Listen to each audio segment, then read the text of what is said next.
everybody, welcome to Cooking It Real. I'm Kathy and I'm glad you could join me in the kitchen. Today I have another sourdough recipe for you. This is one I've been working on. It's not my recipe, but I have been trying to work it out for a little while, and I think I'm ready to share it with y'all. We're going to be making sourdough bagels. Now, who loves bagels? Me! It's not hard to make bagels at home. Once you do, you'll really want to make them again and again and again. Let's take a look at the ingredients. To make your basic bagel, there's not much to it. We have all-purpose flour, water, honey, salt, and this is my sourdough starter. I fed it last night, and it has been bubbling away all through the night and this morning. And now I'm going to show you up close what it looks like. You see that? Doesn't that look great? Ugh. So this is all we need to make our bagels. Let's get started. Now this recipe comes from the farmhouse on Boone. A lot of you who are into sourdough are familiar with the recipes that Lisa makes. Let me pull my mixer so you can see what's going on. Whoop. Okay, you're gonna get a super awesome close-up. Let's begin. I need half a cup of sourdough starter. And in the recipe, she recommends that it's bubbly and active. Well, you just saw it. This is definitely bubbly, definitely active. I need a half a cup. Oh, look at that. Look at the structure on that. Ooh, that's a beautiful thing. In it goes. Now, the thing about this recipe is it goes in 2 stages. So I am going to prepare the dough, and then it has to rest to ferment overnight. All right, so I got half a cup of my sourdough starter. I have 1 cup of water, 1 teaspoon of salt, 2 tablespoons of honey. Usually I just eyeball my honey, but I'm going to be more precise today. See what we can do. Come on out now.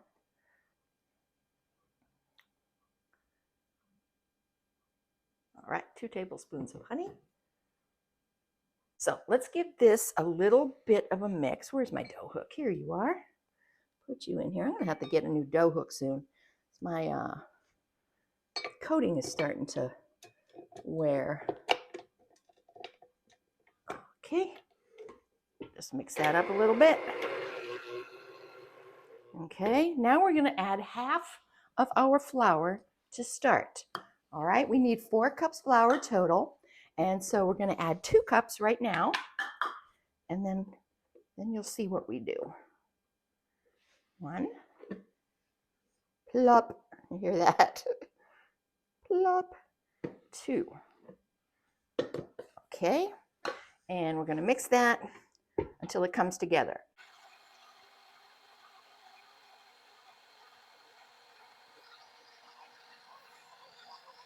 And give that a quick scrape down the sides. Now you can do this by hand if you want to or if you need to, and it'll just take you a little bit longer, be a little more time consuming, a little more difficult, but you'll get a great workout for your arms. All right. A little bit more. I have this on the lowest speed, which is stir. Okay, that was about 3 minutes total, and I think it's coming together pretty nice. You know, it's nice and soft. Now we're going to add the other 2 cups of flour, a half a cup at a time. Okay, let's see. All right, so here's my 1 cup of flour. I'm just going to add about half of it. Maybe, yeah, that's good. Let's see what we got. Okay, let's start adding the rest of that cup. A little bit.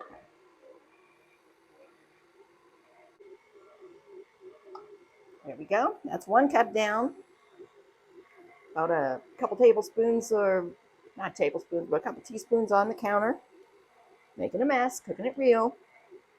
All right, I'm gonna give that a bit of a stir. Let's get all the flour off the deck here.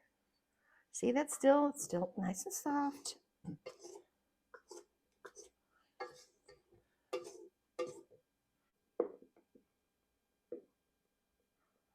Okay, put in a little bit. Woo! It's about a third.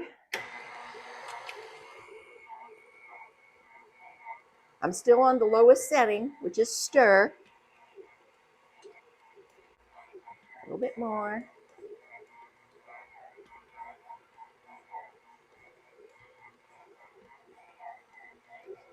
You see, it's coming together, but it's starting to get a little stiff. But it still looks really good to me.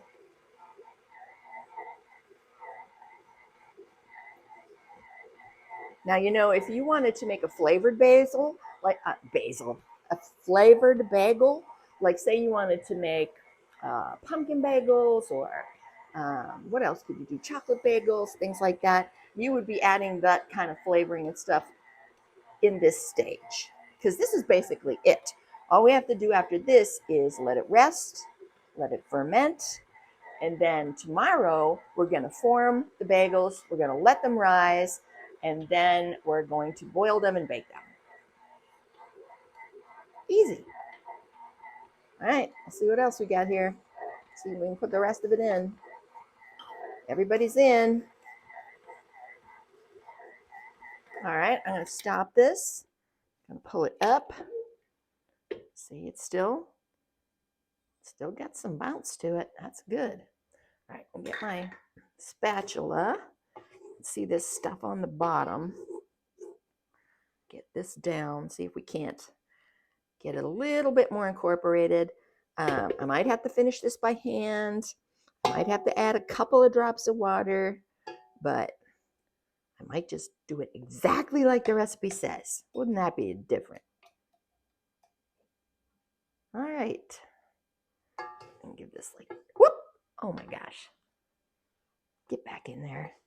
I was just trying to turn that over.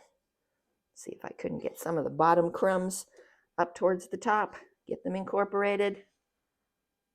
Yeah, I might just turn this out onto the table and give it another mix, see what happens.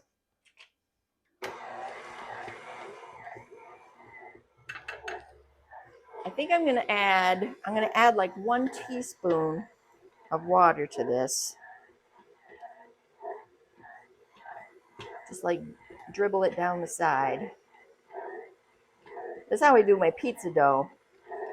And sometimes just like a few drops of water will really make a huge difference.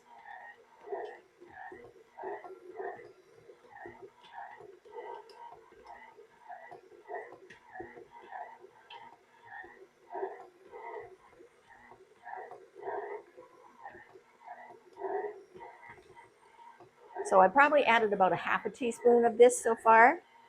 And you can tell a difference. It's starting to pick up that stuff on the bottom, which is what we want. All right, a little bit more, a few more drops.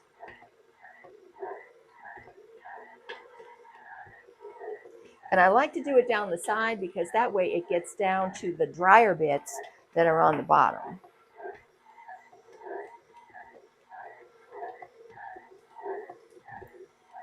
Okay, one last, there we go. 1 teaspoon of water, additional.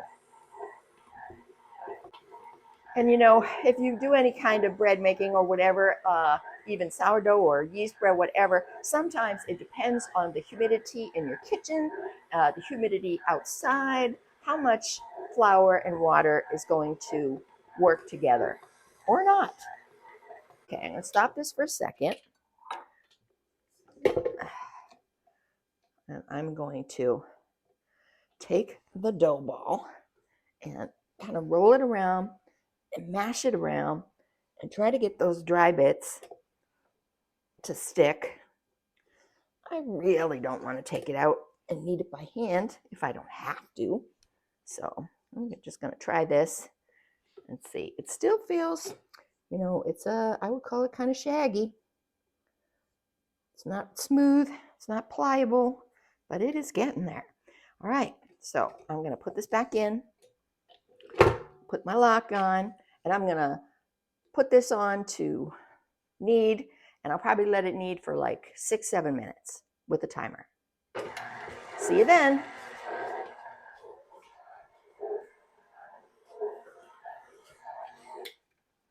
All right. Oh, yeah. Okay, let's see. I'm gonna take this out. Let's see. Oh, yeah. Oh, this feels beautiful. I was thinking I might have to knead it on the counter for a little bit, but I don't even think I need to. This is just beautiful.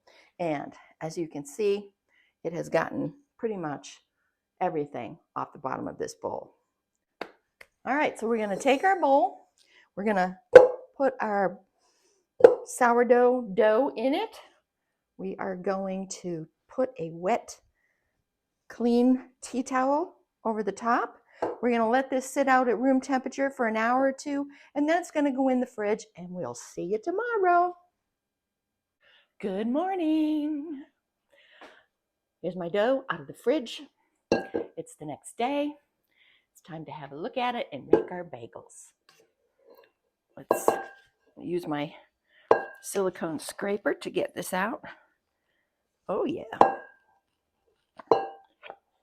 It is stiff and cold. All right, put that there. Let's see. Now this is going to make 8 bagels. So I'm going to use my bench scraper and I'm going to divide this into 8. Now we don't have to be exact. Let's see what we can do.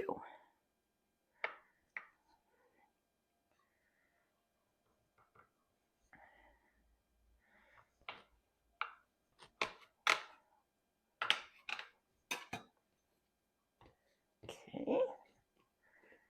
This into like a uniformish piece. Cut it in half. And then half again.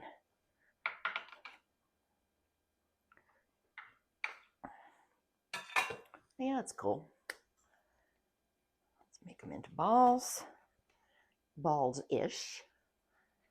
As we're going to let these rise in a warm-ish place for a couple hours until they're nice and puffy.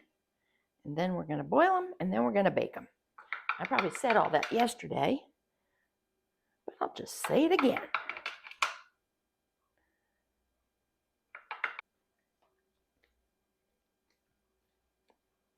All right.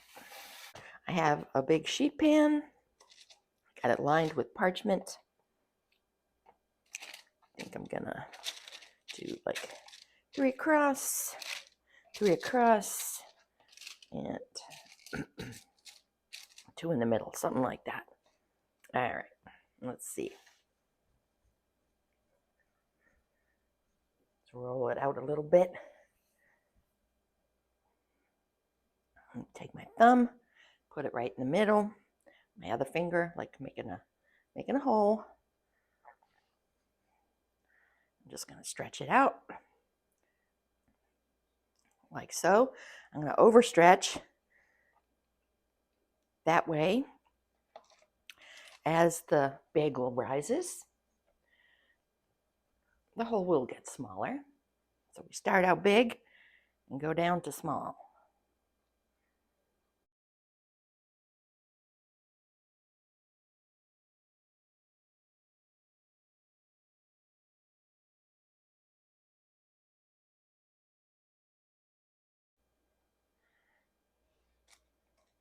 Now I will tell you that when I am putting these to rise in a warm place, at this time of year, this is early February, there's not really a warm place in my kitchen, in my house. So what I do is I turn on my oven at its very lowest temp for about 1 to 2 minutes. Then I turn it off, and then in about 15 minutes, I put my uh, bread product, whatever it is that's going to be rising, I put it in and just let it rise in that oven. Back on with the towel and let this rise for, I'll check it after 1 hour and we'll see what we think.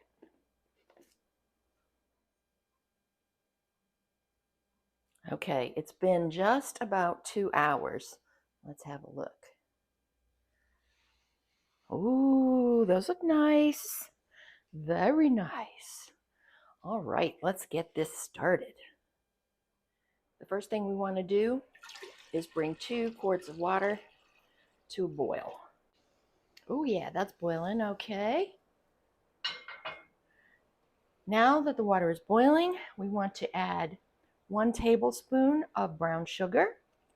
You could use white sugar, you could use honey. Stir that up a little bit. And watch out for this one. And we got 1 tablespoon of baking soda. Woo! That's exciting. Now what we want to do is we want to boil each bagel for 2 minutes, 1 minute on each side. So what you're going to do is you're just going to very gently go around the bagel and lift it off the parchment. You want to start it with the pretty side down. There we go. That's 1. And if it stretches out of shape a little bit, don't worry about it. Now using this pan because you don't want to crowd your bagels. All right, let's set the timer for 1 minute. Get those cooking. At this time, you also want to preheat your oven to 425 degrees. Okay, time to flip. Just gently roll it over. So now the pretty side is on top.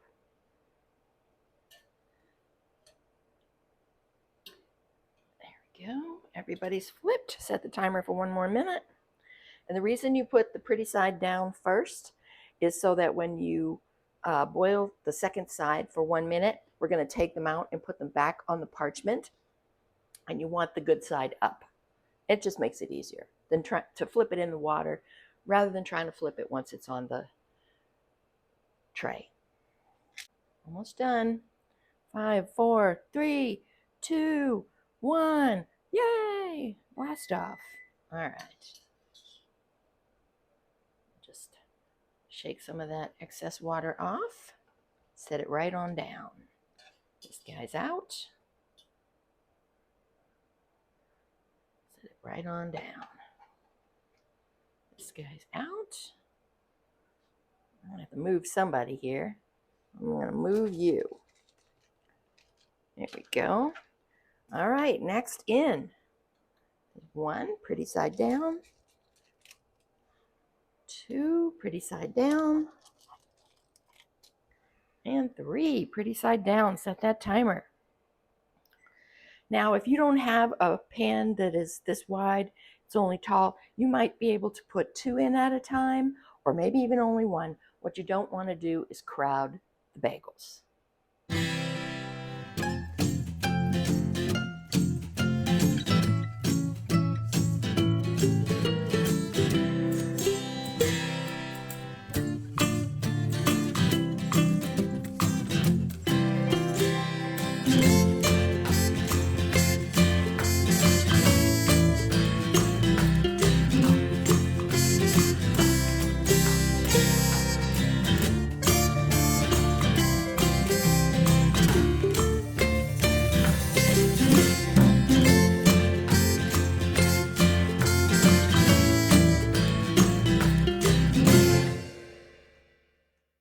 Okay, now on Lisa's recipe, she says to just turn these over and dip them in toppings if you want, if you desire.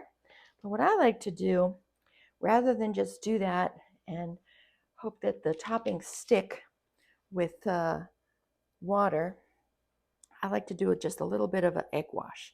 Egg wash is just a beaten egg with a little bit of water. And I think what I'm going to do is do 50-50. Half bagels I'm going to leave plain, and the other half I'm going to top it with everything bagel seasoning. That's something you can buy at the grocery store or a specialty store.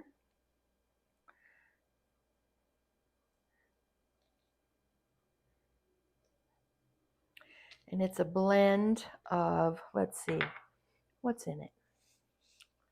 What's in it?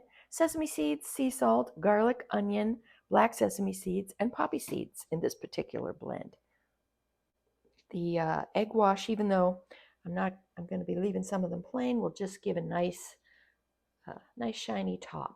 Now, you might be looking at this and saying, Kathy, these bagels do not look like the ones that come from Panera. They don't look like the ones I buy at the bakery or, at the deli. And that's true. But you know what? These are homemade. They don't have to look perfect to be wonderful. All right, I'm going to just pour some into my hand and sprinkle. Let's see. I'm going to do these 4. Yeah, that's the ticket.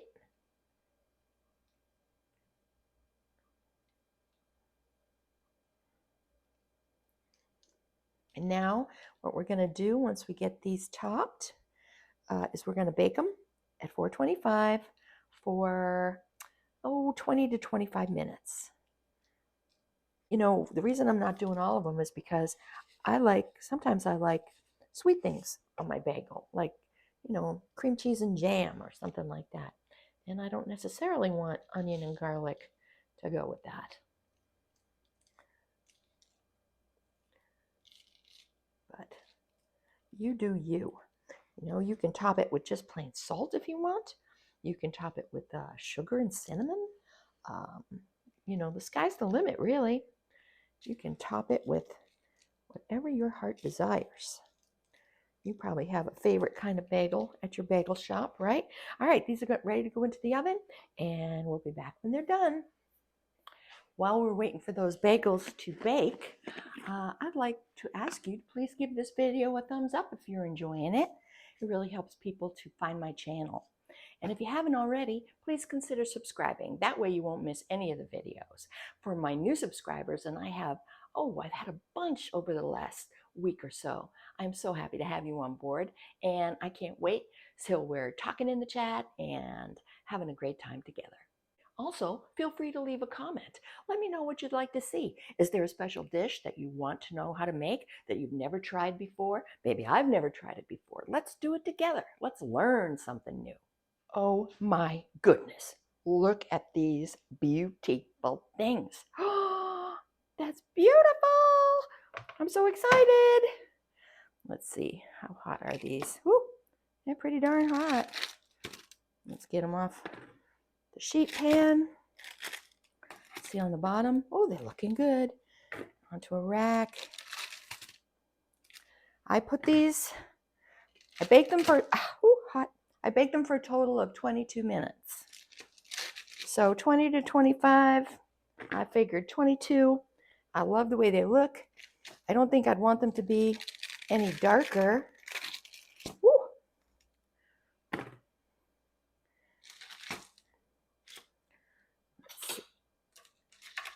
Might need a spatula.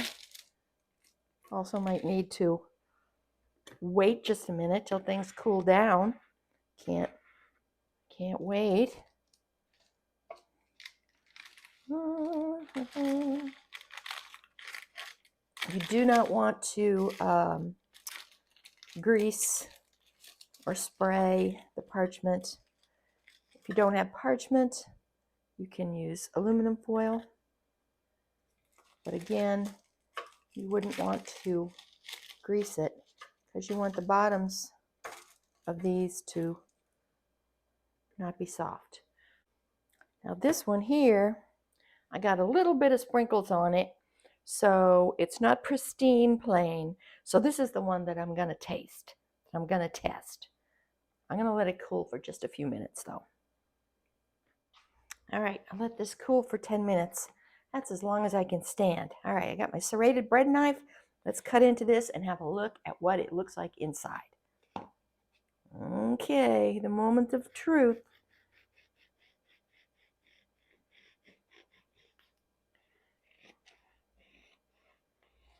Cutting it even, yep.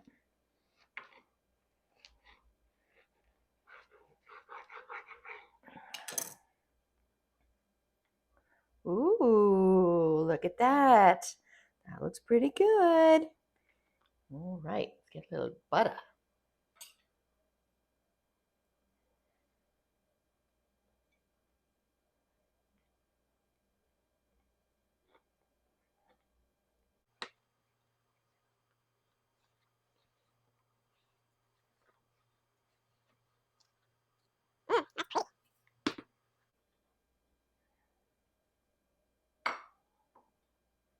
Okay, let's taste.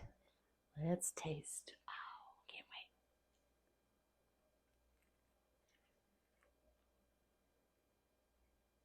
wait. Mmm. Mmm. It's got that really nice chewiness, although it is soft on the inside. The outside has the chewiness that you expect from a bagel. Now, these may not be the most beautiful bagels you've ever seen, but you can definitely taste the sourdough. And because they were fermented overnight, they are much better for your gut than a regular white flour bagel. I love them. I can't wait to try them with maybe a little bit of cream cheese, some salmon. Sounds good? Well, I'm going to finish this up. I thank you so much for joining me today. I hope you had a good time, and I'll see you next time on Cooking It Real. Bye, everybody.